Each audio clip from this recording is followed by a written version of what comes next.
My name is Epsiba Beulah. Before I was a Hindu girl doing a lot of idol worship, and I was like a completely a traditional girl, like accepting what father says, what the elder says, and I was used to respect all those things. And after coming to the Lord, and I stopped the tradition. I completely stopped the tradition, and I just entered into the love and compassion of the Lord. My parents arranged for the marriage, and it was like a 2 months gap from the arrangement to the marriage. And immediately after marriage, like he said, like I don't like you. I just want to leave, and he left. Even I was pleading him, I was begging him, and I was asking him to come back, but it never happened.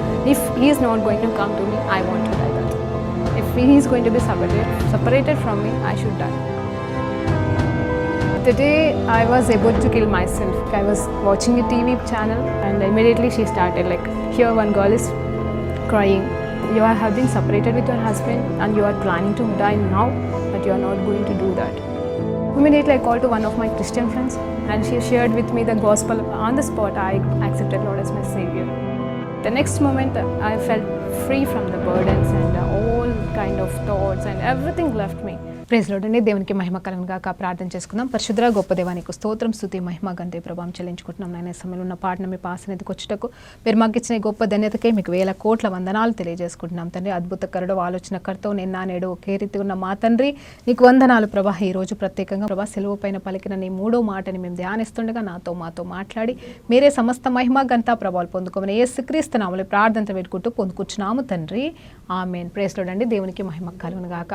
మరి దేవాది దేవుడు మనకిచ్చిన అంశాన్ని మరి ముందుకు నడిపిస్తూ ఉన్నామండి. అవును, సిలువ ధ్యానాల్లో మనం ఉంటుండగా, సిలువ వాక్యం మనం ధ్యానిస్తుంటుండగా, అలాగే సిలువ పైన దేవుడు చేసిన కార్యములు మాత్రమే కాదు, మరి ప్రత్యేకంగా మరి గత 2 రోజులుగా, మరి రోజు 3వ దినముగా మరి దేవుడు ఇచ్చిన కృపని బట్టి మరి 3వ మాటని, సిలువ పైన పలికిన యేసు యొక్క 3వ మాటని మనం ధ్యానిస్తున్నామండి. అదొక శ్రేష్టమైన మాటగా ఉందండి ఈరోజు. అవును, ఆయన గొప్ప దేవుడు, ఆయన ఎంత మంచి దేవుడు అంటే మరి మనకి చాలిన దేవుడుగా ఉన్నాడండి. మరి ఆ మాట ఏంటి అనేది చూస్తే బైబిల్ గ్రంథంలో యోహాను సువార్త 19వ అధ్యాయం 20-26వ వచనం ఏంటంటే, ఆ తర్వాత ఆయన తల్లియు, ఆయన తల్లి సహోదరియు, మరి క్లోప్లా భార్య అయిన మరియయు, మరి మగ్దలేన మరియయు యేసు శిలువ యొద్ద నిల్చుని ఉండిరి. యేసు తన తల్లియు తాను ప్రేమించిన శిష్యుడును దగ్గర నిల్చుండుట చూచి, అమ్మా ఇదిగో నీ కుమారుడును అని తన తల్లితో చెప్పెను. ఆ తర్వాత శిష్యుణ్ణి చూసి, ఇదిగో నీ తల్లి అని చెప్పెను. ఆ గడియ నుండి ఆ శిష్యుడు ఆమెను తన ఇంట చేర్చుకొనెను. దేవునికి స్తోత్రం కలుగును గాక. చూడండి, ఈ చక్కటి మాటను బట్టి దేవునికి మహిమ కలుగును గాక. అవునండి, ఈ సిలువ ధ్యానాల్లో మనం ఉంటుండగా, సిలువ ధ్యానపు ఆరాధనలో మనం ఉంటుండగా ఆయన వైపు చూస్తూ ఆయనలాగా ఉంచబడాలని కోరుకుంటూ ఈరోజు మనము దేవుని నామంలో మరి 39వ రోజులో మనం ఉంటున్నామండి. దేవునికి స్తోత్రం కలుగును గాక. ఈ 39వ దినమున దేవుడు మనతో మాట్లాడుతున్న ఈ శ్రేష్టమైన మాటని బట్టి దేవునికి మహిమ కలుగును గాక. ఆయన సిలువ పైన పలికిన మాటని మనం ఈరోజు జ్ఞాపకం చేసుకుంటున్నాము కదండి. అయితే 3వ మాట ఏంటంటే, మేరీతో మరి తను చెప్తున్న మాట, అలాగే తన ప్రియ స్నేహితుడైన యోహానుతో చెప్తున్న మాటని మనం ధ్యానిస్తున్నాం. అయితే యేసు ప్రభు వారైతే తన వచ్చిన పని మరి సంకల్పాన్ని కంప్లీట్ చేసుకునే ప్రాసెస్లో ఉన్నాడు, సెలవు పైన ఉన్నాడు. తన సెలవు పైన ఉండి ఇంకా నా పని అయిపోయింది అని మరణించడానికి సంసిద్ధంగా లేడు. కానీ తను అప్పచెప్పాల్సిన బాధ్యతలు, తను చేయాల్సిన బాధ్యతలు ఇంకా మిగిలి ఉన్న ఏమైతే ఉన్నాయో అవి కూడా కంప్లీట్ చేయడానికి వాక్యం రూపంలోనే, నోటి మాటతోనే ఆయన కార్యము చేస్తున్నాడు. అవునండి, ఆయన ఆది యందు సృష్టించినప్పుడు వాడుకున్న అదే మాటని మరి దేవాది దేవుడు మరి తన నోటినే మరలా మరి ఈ సిలువ పైన కూడా మరి ఆ ఆకాశానికి భూమికి మధ్యలో వేలాడుతున్న సమయంలో పలుకుతున్న శ్రేష్టమైన మాటలండి. దేవునికి మహిమ కలుగును గాక. మరి ఆ మాటలు కూడా మనము ధ్యానించినప్పుడు, మనం విన్నప్పుడు, మనం పాటించినప్పుడు మనకి ఎంతో ధన్యత. మరి చాలా మంది అంటారు, మేరీ అమ్మ గురించి మనం మొదటిగా ధ్యానిద్దామండి. చాలా మంది ఏమంటారంటే, మేరీ అలాగే తన సహోదరులు అంటే యేసు యొక్క సహోదరులందరూ వచ్చినప్పుడు, ఒక సమయంలో మరి యేసుని కలవడానికి వచ్చినప్పుడు, తన సంపూర్ణమైన సేవలో ఉన్నప్పుడు, అంటే నిజం చెప్పాలంటే యేసు ప్రభు వారు తన తల్లి గర్భంలో పుట్టినది మొదలుకొని ఆత్మచేత నింపబడిన వాడు. అలాగే తల్లికి కూడా తెలుసు, తండ్రికి కూడా తెలుసు, ఇతను దేవుని పని మీద వచ్చిన వాడు, వాగ్దాన పుత్రుడు, లోకరక్షకుడు అని వాళ్ళే నామకరణం చేసేలాగా దేవుడు వారితో ఆల్రెడీ మాట్లాడి ఉన్నాడండి. కానీ వారికి తెలియదంటే ఏంటంటే ఏం జరగబోతుంది, ఎలా లోక రక్షణ జరగబోతుందనే ప్రాసెస్ వాళ్ళకి తెలియకపోవచ్చు. కానీ ఈ లోక రక్షకుడు మరి లోకం నిమిత్తము ప్రాణం పెట్టడానికి వచ్చి ఉన్నాడని ఒక సత్యం మాత్రం వారికి తెలుసండి. ఆ సత్యాన్ని అయితే మరి ఆ తల్లి తన కడుపులో దాచిపెట్టుకున్నట్టుగా ఆ మర్మాన్ని ఎవరికి చెప్పలేదు, అంటే తనకు తర్వాత పుట్టిన బిడ్డలకి చెప్పుకోలేదు, ఇంకెవరికి చెప్పుకోలేదు, తన హృదయంలోనే దాచిపెట్టుకున్నట్టుగా వాక్యం చెప్తుంది. ఈవెన్ 12వ సంవత్సరంలో యేసుప్రభు వారు ఉన్నప్పుడు అప్పుడు యెరూషలేముకు వారు వెళ్తున్నప్పుడు వెళ్ళి తిరిగి వస్తున్నప్పుడు తను తప్పిపోయాడు. యెరూషలేములో ఆగిపోతే వాళ్ళు వెతికి మళ్ళీ యెరూషలేముకి వెళ్ళినప్పుడు అక్కడ ఏమంటున్నాడంటే ఆ తల్లి అడుగుతుంది, అయ్యా నీ నిమిత్తము నేను మీ తండ్రి వెతుకుతున్నాము కదా, నువ్వు ఎక్కడికి వెళ్ళిపోయావు అని చెప్పేసి అంటా ఉంటుంది అనమాట. ఎక్కడికి వెళ్ళిపోయావు, అలా మమ్మల్ని వదిలేసి ఎలా వెళ్ళిపోయావు అంటే అప్పుడు తల్లితో చెప్తున్నాడు, అమ్మా నీకు తెలియదా నేను నా పరలోకపు తండ్రి అంటే నా తండ్రి యొక్క పనిలో నేను ఉన్నానని నీకు తెలియదా అని చెప్పేసి అన్నాడండి. అంటే తల్లికి జ్ఞాపకం చేస్తున్నాడు. మరి ఆ తల్లి కూడా మర్చిపోయిందేమో, అంటే తన బిడ్డ కదా, తన సొత్తు కదా, తనతోనే ఉంటున్నాడు కదా, తన కన్న బిడ్డలాగానే మరి ఆలోచించి ఆ ప్రేమలో మునిగిపోయిందేమో, లోకరక్షకుడు అన్న విషయాన్ని మర్చిపోయిందేమో ఆ తల్లి. కానీ ఇది మరలా జ్ఞాపకం చేస్తున్నాడు 12వ ఏట. మరి ఆ తర్వాత అంత మాత్రమే కాదు, ఇంకొక సందర్భంలో చూసినప్పుడు కూడా ఆ అమ్మ విషయంలో అంటే మరి తల్లి కొడుకుల మధ్యలో జరిగిన సందర్భాలను నేను ఈరోజు జ్ఞాపకం చేస్తున్నానండి. యేసు యొక్క తల్లికి జరిగిన సందర్భాలు బైబిల్లో రాయబడినవి మీకు నేను జ్ఞాపకం చేస్తున్నానండి ఈరోజు. ఎందుకంటే ఆ తల్లితో పలికిన చివరి మాటని మరి దేవాదేవుడు ఎందుకు మాట్లాడాల్సి వచ్చింది అనేది మనం జ్ఞాపకం చేద్దాం, ఈరోజు ధ్యానిద్దామండి. దేవునికి స్తోత్రం కలుగును గాక. అయితే మరి మరొక్కసారి కూడా మరి ఆ మొదటి అద్భుతం చేస్తున్నప్పుడు కానా విందులో ఉన్నప్పుడు ఆ వివాహానికి యేసుతో పాటుగా మరి ఆ తల్లి కూడా పిలువబడినది కాబట్టి ఆ ఇన్విటేషన్లో వారు ఉన్నారు కాబట్టి అప్పుడు కానాలో ఆ పెళ్లిలో ద్రాక్షరసం అయిపోయినప్పుడు మరి దేవాది దేవుడు అని మర్చిపోయిందో మరి తెలిసి అడుగుతుందో తెలియదు, కానీ కుమారుడా ఇదిగో ఇక్కడ ఆ వైన్ ఆ ద్రాక్షరసం అయిపోయిందంటే కొంచెం దాని సంగతి ఏంటో చూడు అన్నప్పుడు తల్లితో జవాబిస్తాడు ఏంటంటే అమ్మా నా సమయం ఇంకా రాలేదు అని చెప్పేసి మాట్లాడుతున్నాడు. నిజమే, ఆ తల్లి అడిగిన ప్రశ్నకి ఈ కుమారుడు ఇచ్చిన జవాబు ఆ సందర్భంలో ఏ ఉద్దేశంతో మాట్లాడి ఉన్నాడో మనకి తెలియదు, కానీ ఒకటి మాత్రం నిజము, తను తల్లి చెప్పింది వెంటనే మరలా తర్వాత చేసి ఉన్నాడు. నీటిని ద్రాక్షారసంగా చేశాడు, అక్కడ లోటుని మరి ఆయన తీర్చేశాడు. తల్లి చెప్పిన మాటకి లోబడ్డాడని, లోబడలేదు అనడానికి లేదు, ఎందుకంటే విధేయత నేర్చుకున్నవాడు తల్లిదండ్రులను సన్మానించు అని మోసెస్ ద్వారా మరి మొదటి శ్రేష్టమైన 10 ఆజ్ఞలను రాపించిన వాడు, మరి తల్లిదండ్రులను సన్మానించు, తల్లిదండ్రులని మరి గణపరచు అని చెప్పినవాడు నెరవేర్చకుండా ఉండడండి. కానీ ఒకానొక సందర్భంలో శిష్యులతో పాటు 3.5 సంవత్సరాలు తను పరిచర్య చేస్తున్నప్పుడు మరి తన తల్లియు అన్నతమ్ముళ్ళు వచ్చినప్పుడు, అంటే అన్నలు లేరండి తమ్ముళ్ళు వచ్చినప్పుడు మరి ఏం జరుగుతుంది అంటే నీ కోసము మరి నీ తల్లియు నీ సహోదరులు వచ్చారు అని యేసు ప్రభుకి కబురు చెప్పడం అనేది జరుగుతుంది. అప్పుడు ఎవరు నా తల్లి, ఎవరు నా అన్నదమ్ములు, మరి ఇదిగో నా దేవుని చిత్తము నా తండ్రి చిత్తము చేయువారే అని చెప్పేసి అంటారండి. అందరూ అంటారు ఏంటంటే మేరీని కూడా తృణీకరించాడా అంటే కాదండి, అస్సలు కానే కాదు. అక్కడ నిజం చెప్పాలంటే అన్నదమ్ములు అక్కడ ఉన్న బ్రదర్స్ తన సహోదరులు దేవుని చిత్తం తెలియట్లేదు వాళ్ళకి, ఈయన దేవుని కోసం వచ్చాడని తెలియదు. యేసు ప్రభుని వారు ఒక వెర్రివాడిలాగానే చూస్తున్నారు. ఏం చేస్తున్నాడు ఏంటి, మాతో ఉన్న మా అన్ననే కదా ఏం చేస్తున్నాడు అని చెప్పేసి వాళ్ళు గ్రహించలేకపోతున్నారు, యథార్థ స్థితి గ్రహించలేకపోతున్నారు. తల్లి కూడా నిజం చెప్పలేదు కాబట్టి చెప్పట్లేదు. అంత మాత్రమే కాదు, యాక్చువల్గా తల్లిని కూడా అక్కడ ఎందుకు కాదంటున్నాడు అనేది కారణం మనకు తెలియదు, కానీ నిజం చెప్పాలంటే తన ఉద్దేశము వాళ్ళని తృణీకరించడం అనేది కాదండి. ఎందుకంటే ఒక్కసారి మీరు ఆలోచన చేయండి, ప్రభు వారు ఏమంటున్నారు, ఎవరైతే నా తండ్రి చిత్తము చేస్తారో వారే నా తల్లి, వారే నా సహోదరులు అని చెప్పేసి వాళ్ళే నా అక్క చెల్లెళ్ళు, వాళ్ళే నా అన్నదమ్ములని మాట్లాడతలేడా? దేవునికి స్తోత్రం కలుగును గాక. ఒక్కసారి ఆలోచన చేస్తారండి, దేవుని చిత్తము సంపూర్ణంగా నెరవేర్చి దేవుని చిత్తానికి లోబడిన వారిలో ఉన్నది ఎవరు తెలుసా అండి? యేసు ప్రభు తర్వాత లోబడింది మేరీ తల్లి అని మీకు జ్ఞాపకం చేస్తున్నాను. దేవునికి స్తోత్రం కలుగును గాక. అవును, మరి ఒక కన్యకగా ఉన్న స్త్రీ, ఒక యవ్వనస్తురాలు, నువ్వు ఇప్పుడు పరిశుద్ధాత్మ వలన గర్భము ధరిస్తావు, పురుషుడి సంబంధము లేకుండా నీకు బాబు పుడతాడు, ఆ బాబుకు నువ్వు రక్షకుడని పేరు పెట్టాలి అని చెప్పేసి అన్నప్పుడు అమ్మో నాకు వద్దు, నాకు నింద, నాకు బాధ, నాకు వేదన అని చెప్పేసి ఒక మామూలు సామాన్యమైన స్త్రీలాగా తను త్రోసివేసుకోలేదు, వద్దనలేదు. కానీ మరి ఆ దూతతో చెప్పిన మాట ఏంటంటే హల్లెలూయా, దేవునికి మహిమ కలుగును గాక. ఆ దూత వచ్చి కూడా పలుకుతున్న మాట ఏంటంటే హైలీ ఫేవర్డ్ అంట. దేవునికి స్తోత్రం కలుగును గాక. You are highly favoured woman అంట. హల్లెలూయా. ఆ తర్వాత కూడా కుమారుని కనక ముందు గర్భము ధరించిన తర్వాత కూడా ఏమంటుంది తెలుసా? అందరూ కూడా లోకంలో ఉన్న వాళ్ళంతా నన్ను ధన్యురాలని అందరూ గాక అని చెప్పేసి తన దీన స్థితి నుండి హెచ్చింపు కలిగిన స్థితిలోకి ఆ మరి దేవాది దేవుడు చేసి ఉన్నాడు కాబట్టి అందును బట్టి ఆనందిస్తూ దేవునికి కృతజ్ఞతాస్తుతులు చెల్లిస్తుంది. అంత మాత్రమే కాదు, దూత వచ్చి ఇదిగో పరిశుద్ధాత్మ నిన్ను కమ్ముకున్నప్పుడు నువ్వు కుమారుని కంటావు అని, గర్భవతి అయి కుమారుని కంటావు అని చెప్పినప్పుడు ప్రభా దేవుని చిత్తము నీ మాట చొప్పున పరలోకంలో ఉన్న తండ్రి చిత్తమే నా పట్ల జరుగునుగా. కానీ గొప్ప గొప్పగా లోబడిన స్త్రీ, ఆ దేవుడికి విధేయత చూపించిన స్త్రీ, అలాగే దేవుని మాటకి, దేవుని ఇచ్చిన వాగ్దానానికి, మరి దేవుడు చెప్పిన ఆజ్ఞకి అవును గొప్పగా లోబడిన స్త్రీ ఈ మేరీ అమ్మ అండి. దేవునికి స్తోత్రం కలుగును గాక. ఈ మరియమ్మ తల్లిని మనం ఎంతగానో గణపరచవలసిన వారుగా ఉన్నాం. నిజమే, ఆమెను పూజింపకూడదు కొంతమంది చేస్తున్నట్టుగా. దాని గురించి నేను మాట్లాడాలనుకోవట్లేదు. మనము ఎవరిని కూడా మరి దేవుని కంటే, యేసు కంటే ఎక్కువగా హెచ్చించడానికి వీలు లేదు. అందరూ కూడా యేసు ప్రభు తర్వాతనే మనము చూడాలి. కాబట్టి దేవునికి మహిమ కలుగును గాక. మరి కొన్ని సిద్ధాంతాల్లో కొన్ని నెగిటివ్స్ ఉండొచ్చు, నాకు అది అవసరం లేదండి. కానీ ఈరోజు మనము శిలువ పైన పలుకుతున్న యేసు ప్రభు యొక్క మాటలు మనం ధ్యానిస్తుండగా ముందు తల్లి గురించి మనము క్లుప్తంగా మనం ధ్యానించున్నాం. చూడండి, ఆ తల్లి కుమారుల బంధం అనేది మరి లోకానుసారంగా తల్లి బిడ్డలు ఎలా ఉంటారో ఆ రీతిగానే ఉన్నారు. నేను దేవుణ్ణి కదా అని గొప్పగా తను లేడు, కానీ తన తల్లితో ఉన్నాడు, తన తల్లితో జీవించాడు, తన తల్లికి పోషణ విషయంలో సహాయం చేశాడు, కుటుంబ బాధ్యతల విషయంలో సహాయం చేశాడు. తండ్రి చిన్నప్పుడే చనిపోతే మరి కుటుంబాన్ని విడిచిపెట్టకుండా నమ్మకమైన కుమారుడిగా 30 సంవత్సరాలు మరి కుటుంబ పోషణ చూసినట్టుగా మనకు తెలుస్తూ ఉంటుందండి. హల్లెలూయా, దేవునికి మహిమ కలుగును గాక. తన సంపూర్ణమైన పిలుపు వచ్చినప్పుడు, 30 ఏళ్ల వయసు వచ్చినప్పుడు, అప్పుడు మరి దేవాది దేవుని పిలుపు మేరకి మరి బాప్తిజము కూడా తీసుకొని మరి తర్వాత ఆయన సేవలోకి ముందుకు సాగాడు. సంపూర్ణంగా బలియాగం కూడా అయ్యాడు. 3.5 సంవత్సరాల తర్వాత దేవునికి స్తోత్రం కలుగును గాక.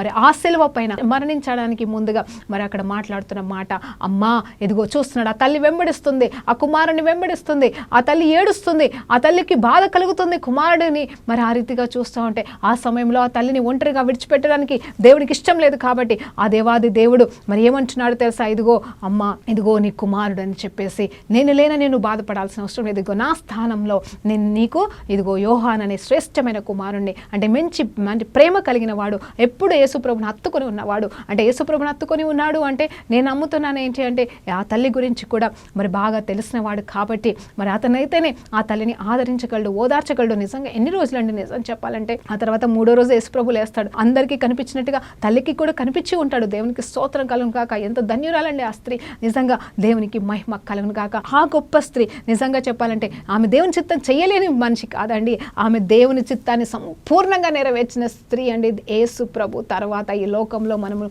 ఆలోచన చేస్తే. కాబట్టి ఆమెని దేవుడు ఎప్పుడు, యేసు ప్రభు వారు ఎప్పుడు కాదనలేదు. కానీ ఆ సందర్భంలో మరి వేరే వారితో మాట్లాడడానికి ఆ రీతిగా ఆ మాటని మరి వాడుకున్నాడేమో మనకు తెలియదు. ఏదేమైనా కానీ ఇక్కడ ఆ తల్లిదండ్రులను సన్మానించాలి అని చెప్పిన ఆ మాటని నెరవేర్చుకుంటూ ఆయన చేస్తున్నట్టు ఆ ఒంటరిగా ఉన్న తల్లి, ఎందుకంటే భర్త కూడా లేడు, మిగతా కుమారులు వారు ఎవరి జీవితం వారు ఉన్నారేమో, యేసు ప్రభునైతే ఈమె వెంబడిస్తుంది కాబట్టి యేసు ప్రభుకి వారు వ్యతిరేకంగా ఉన్నారు. కాబట్టి మరి ఈ తల్లిని చూసుకోవాల్సిన బాధ్యత తన శిష్యులలో శ్రేష్టమైన శిష్యుడైన యోహానికి అప్పచెప్తూ, యోహానుతో ఏమంటున్నాడు తెలుసా, ఇదిగో యోహాను ఏంటంటే ఇదిగో నీ తల్లి అని చెప్పంగానే వెంటనే ఆ కుమారుడు, ఆ యోహాను అనే కుమారుడు ఈ తల్లిని చేర్చుకోవడం అనేది జరిగింది. ఆ తర్వాత మరి తను జీవించినంత కాలం మరి యోహాను గారితో ఉందని మరి మనం అనుకుంటా ఉంటాం. సరే, హిస్టరీలోకి వెళ్ళిపోతే ఆ తర్వాత ఆమె ఎక్కడికి వెళ్ళింది, మరి యోహాను గారు పద్మాస్కి వెళ్ళినప్పుడు మరి ఆమె ఎక్కడ ఉంది, వీరు సేవ చేస్తున్నప్పుడు ఆమె ఎక్కడ ఉంది అనేది మనకి బైబిల్లో రాయబడలేదు. కానీ ఒకటి మాత్రం సత్యం అండి, మరి యేసు ప్రభు వారు తిరిగి లేచిన తర్వాత 50 దినముల పాటు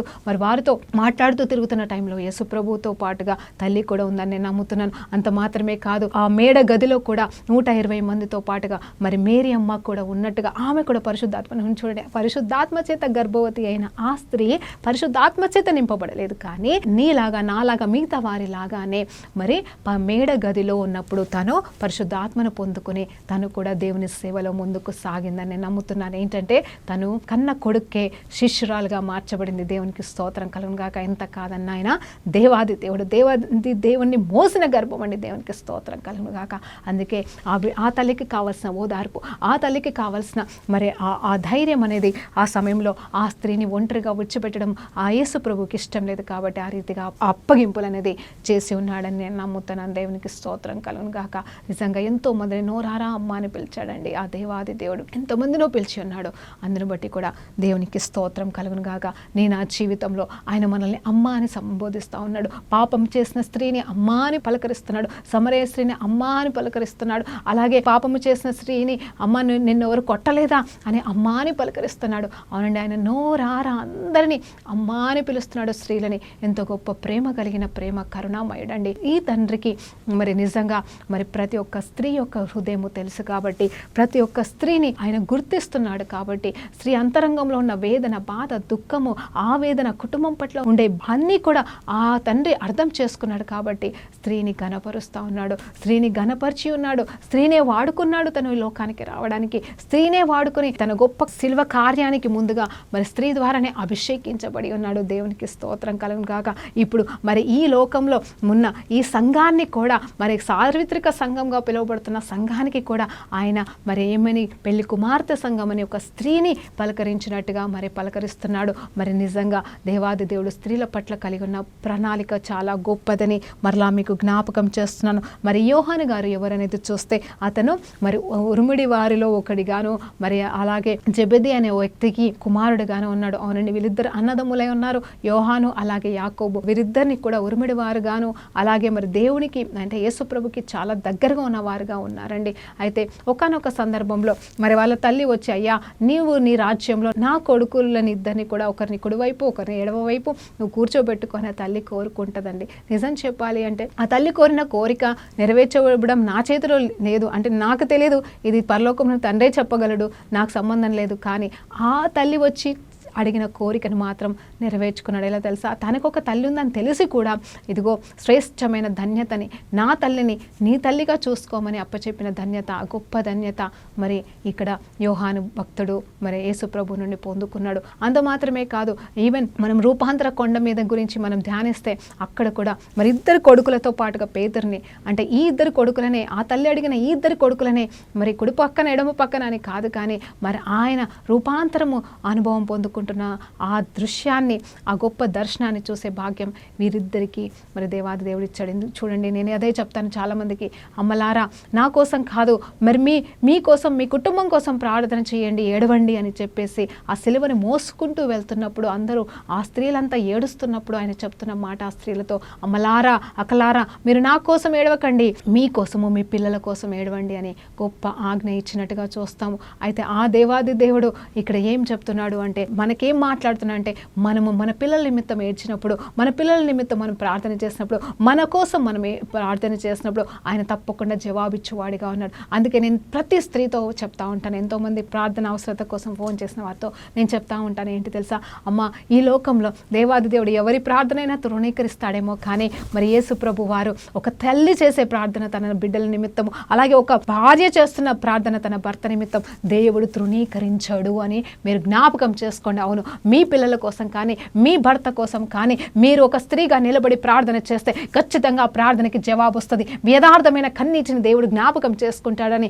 మరి మీకు దేవుని పేరట జ్ఞాపకం చేస్తున్నాను. దేవునికి స్తోత్రం కలుగును గాక. రీఖబా శ్రీకందరని కాసిక తురిహలబ. అవునండి, ఈ మూడవ మాటలోకి వెళ్ళి మనం నేర్చుకుంటున్న సత్యాలు. అవును, మరి మేరీ అమ్మ ఎంత గొప్ప ధన్యురాలంటే మరి విశ్వాసంలో మరి గొప్ప విశ్వాసము కలిగిన స్త్రీగా ఉంది, విధేయతలో మరి గొప్ప విధేయత కలిగిన స్త్రీలాగా ఉంది. అవును, దేవుని చిత్తం పరలోకమున తండ్రి చిత్తము నెరవేర్చిన దానిలో గొప్పగా ఉంది. అలాగే యోహాను కూడా మరి దేవునికి దగ్గరగాను మరి యేసు ప్రభువుని ఎప్పుడు హత్తుకొని ఆయనతో పాటుగానే మరి 3.5 సంవత్సరాలు నడిచిన వ్యక్తిగా ఉన్నాడు. మరి వీరిద్దరి బంధం తల్లి కొడుకుల బంధముగా దేవుడు మార్చుకున్నాడు. దేవునికి స్తోత్రం కలుగునుగాక. హల్లెలూయా. ఈరోజు నా జీవితంలో కూడా మన జీవితంలో ఎంతో మందిని మనం చూస్తూ ఉంటాం. అందుకే ఎవరినైనా చూడంగానే అమ్మా అని పలకరిస్తాం. దేవునికి స్తోత్రం కలుగునుగాక. రీఖబా శరబ. అవును, అమ్మ అనే పిలుపులో ఉన్న గొప్ప మర్మం అనేది మరి ఎవ్వరికీ అర్థం కాదండి.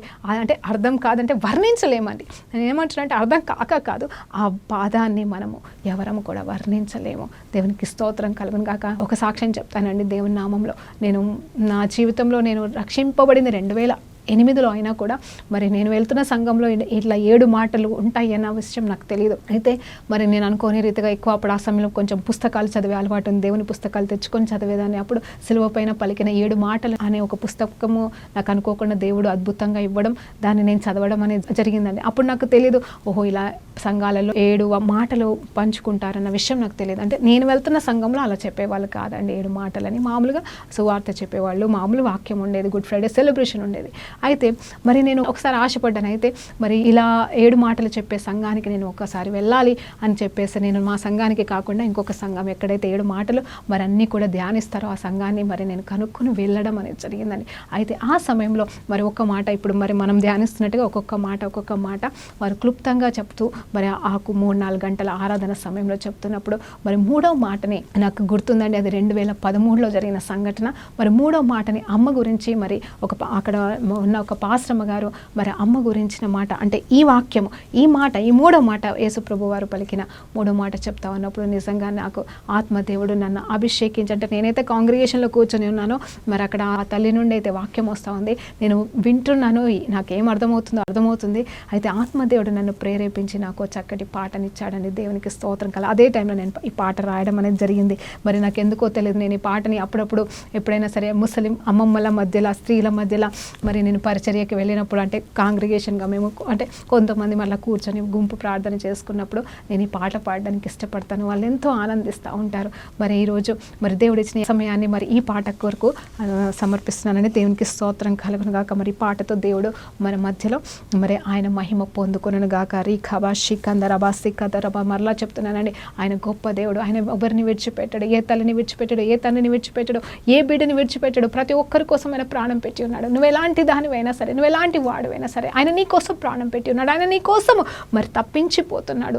ఆయన మనల్ని గొప్పగా చూస్తూ ఉన్నాడు. నువ్వెంత పాపపు స్త్రీనివైనా కానీ అమ్మా అని నోరారా పిలుస్తున్నాడు. ఎంత గొప్ప ధన్యత అండి. రీఖా బషరా నమాసి కథురి హల్లబా షందర బాబా. అమ్మా అని పిలచిన నా యేసయ్యా, ఈ రీతిగా నీకు నేను చోల పాడనయ్యా.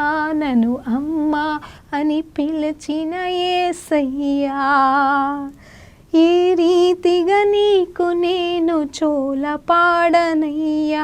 నన్ను అమ్మా అని పిలిచిన నీ స్వరము విన్న నేను, నన్ను అమ్మా అని పిలిచిన నీ స్వరము విన్న నేను, ఏ రీతిగా నీ కొరకు జోల పాడనయ్యా, ఏ రీతిగా నీ కొరకు జోల పాడనయ్యా.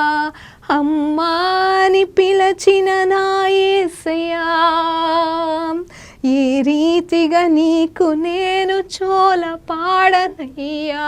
నన్ను అమ్మా అని పిలచిన యేసయ్యా, ఈ రీతిగా నీకు నేను చోల పాడనయ్యా. నిన్ను చూడలేని ఈ కళ్ళతో, నిన్ను చూడలేని ఈ కళ్ళతో, ఏ రీతిగా నిన్ను ముద్దాడనయ్యా, ఏ రీతిగా నిన్ను ముద్దాడనయ్యా. నన్ను అమ్మా అని పిలచిన యేసయ్యా, ఏ రీతిగా నీకు నేను చోల పాడనయ్యా. నన్ను అమ్మా అని పిలచిన యేసయ్యా, ఏ రీతిగా నీకు నేను చోల పాడనయ్యా.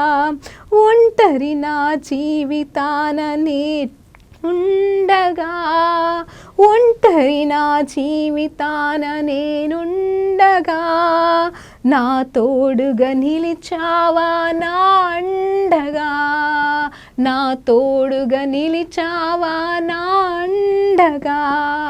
అమ్మా అని పిలచిన నా యేసయ్యా, ఈ రీతిగా నీకు నేను జోల పాడనయ్యా, ఏ రీతిగా నీకు నేను జోల పాడనయ్యా. మోడు బారిన నా జీవితమును అహరోను కర్రెవళ చిగురింపజేసి, ద్రాక్షావల్లి వలె ఫలయింపజేసిన నీ అమ్మా అని పిలచిన నా యేసయ్యా, ఏ రీతిగా నీకు నేను జోల పాడనయ్యా, ఏ రీతిగా నీకు నేను జోల పాడనయ్యా. నిజము కాదండి, మనం ఏ రీతిగా ఆయనకి జోల పాడగలము, ఆయనకి ఏ రీతిగా మనము కృతజ్ఞతలు చెల్లించగలము, ఆయనకి మనము ఏ రీతిగా మరి నిజంగా ఏమి చెప్పగలమండి. ప్రతి స్త్రీని కూడా ఆయన అమ్మ అని నోరారా పిలుస్తున్న ఆ తండ్రి దేవుని కౌగిట్లోకి మనం వెళ్ళగలమా అండి. దేవునికి స్తోత్రం కలుగును గాక. మరి ఈ పాట పాడుతుండగా ఒక సందర్భం అండి, నిజంగా చెప్పాలంటే ఆయన ఎంత గొప్ప దేవుడు అంటే నిజమే. నేను ఒకరోజు మదర్స్ డేలో నేను నా అనుభవాన్ని చెప్తున్నాను. అయితే ఈ పాట పాడడం వెనకాలన్న మరి సాక్ష్యము, అలాగే అమ్మ ఇదిగో నీ కుమారుడు, ఇదిగో నీ కుమార్తె అని చెప్పేసి సమర్పించినట్టుగా దేవానికి స్తోత్రం కలుగునుగాక. రిఖబషి కందరబాసి హిందిరి హెలబ. ఆయన గొప్ప దేవుడు అండి. మరొకనొక సంవత్సరం మరి నేను రక్షణలోకి వచ్చిన 2-3 సంవత్సరాల గ్యాప్లో జరిగిన సందర్భం అండి. ఆ రోజు మదర్స్ డే అండి. దేవునికి స్తోత్రం కలుగునుగాక.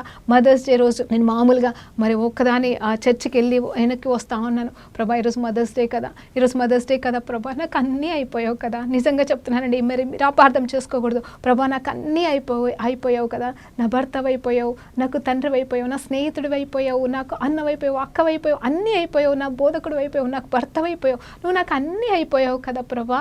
మరి ఈ మదర్స్ డే రోజు ప్రభా నాయన నాకైతే బిడ్డలు పుట్టే పరిస్థితి లేదు కదా, ఇంకా నేను నీకు సమర్పించుకున్నాను కదా, మరి నాకు నువ్వు బిడ్డవైతావా ప్రభు అని ఒక అమాయకంగా ప్రశ్నించుకున్నానండి. నిజంగా నాకు బాగా గుర్తుంది ఆ రోజు. ప్రభా తప్పైపోయింది అయ్యా, నిన్ను ఈ మాట అనొచ్చా నేను, నన్ను క్షమించు ప్రభా, నన్ను క్షమించు ప్రభా, నన్ను క్షమించు ప్రభా, నా నోట్లోకి వెళ్ళి ఇలాంటి పిచ్చి మాట ఎందుకు వచ్చింది ప్రభా, క్షమించయ్యా, నువ్వు నా తండ్రివి, నాలో నా భర్తవై ఉన్నావు, అవును నా స్నేహితుడివై ఉన్నావు ప్రభా, నన్ను క్షమించు ప్రభా, ఈ మాట నేను అనకూడదు. ఆ ధన్యత మేరీ అమ్మ మాత్రమే పొందుకుంది ప్రభా. నీకు స్తోత్రమయ్యా తల్లి, ఇంత ధన్యురాలని చెప్పేసి కృతజ్ఞతలు చెల్లిస్తా ఉన్నానండి. నిజంగా చెప్పాలంటే ఒకానొక టైంలో నేను దేవునిలోకి రాకముందు మరి మీకు సాక్ష్యం నేను చెప్పాను ఎన్నోసార్లు, కానీ మరలా జ్ఞాపకం చేస్తున్నాడు. ఏంటంటే నేనున్న ఒక ఇంట్లో, అంటే మేము రెంట్కున్నప్పుడు ఆ టైంలో నేనున్న బాధకి వేదన పడుతుంటుండగా మరి నాకు తెలియకుండానే మరి కావాలని కోపంతో వేదనతో ఏంటంటే యేసు ప్రభు వారు అలాగే పక్కనే మేరీ అమ్మ ఫోటో ఒకటి ఉంటే మరి ఆ ఫోటోని నేను తీసి కింద పడేసి, మీరు దేవుళ్ళ నా పరిస్థితి ఇలా అయితే మీరు చూస్తున్నారా అని. అంటే నాకు అసలు నేను హిందూ అమ్మాయినండి, కానీ ఆ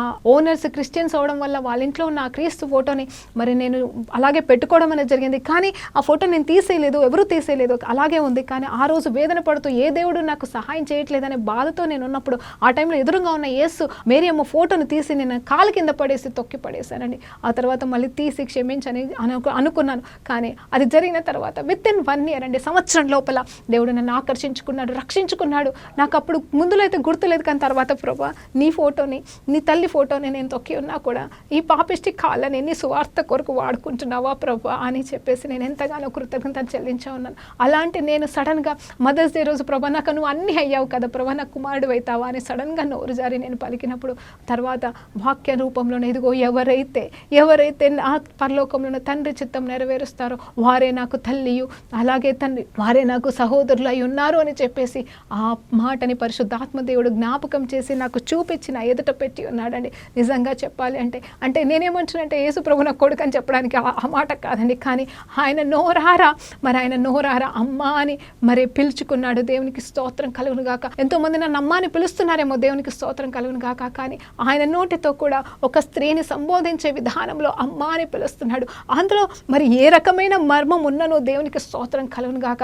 కానీ అమ్మ అని చక్కగా మరి బైబిల్లో పాపపు స్త్రీలని, ఎంతోమంది స్త్రీలని పలకరిస్తున్న ఆ తండ్రి దేవాది దేవుడు ఇక్కడ అమ్మతో, తన కన్న తల్లితో మాట్లాడుతున్నమాట. అమ్మ ఇదిగో నీ కుమారుడు అని చెప్పేసి ఆ తల్లిని ఒంటరిగా విడిచిపెట్టకుండా బాధ్యతని ఇంకొక వ్యక్తికి అప్పచెప్తున్నాడు. అలాగే మన జీవితంలో కూడా ఆయన మనకి సమస్తమై ఉన్నాడండి.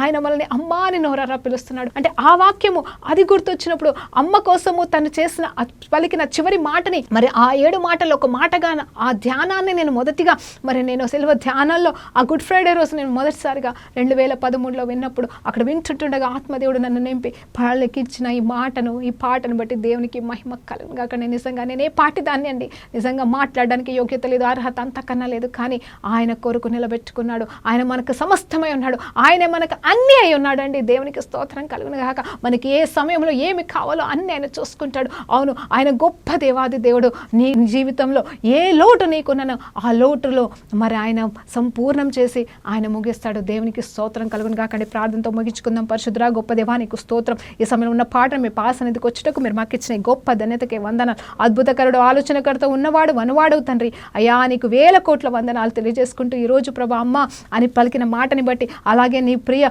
స్నేహితుడితో నువ్వు పలికిన మాటను మేము ధ్యానించి ఉంటుండగా ఈ 3వ మాటను బట్టి మీకే మహిమ ఘనత ప్రభావాలు చెల్లిస్తున్నాము తండ్రి. ఆమేన్. ప్రైజ్ లార్డ్ అండి. దేవునికి మహిమ కలుగును గాక.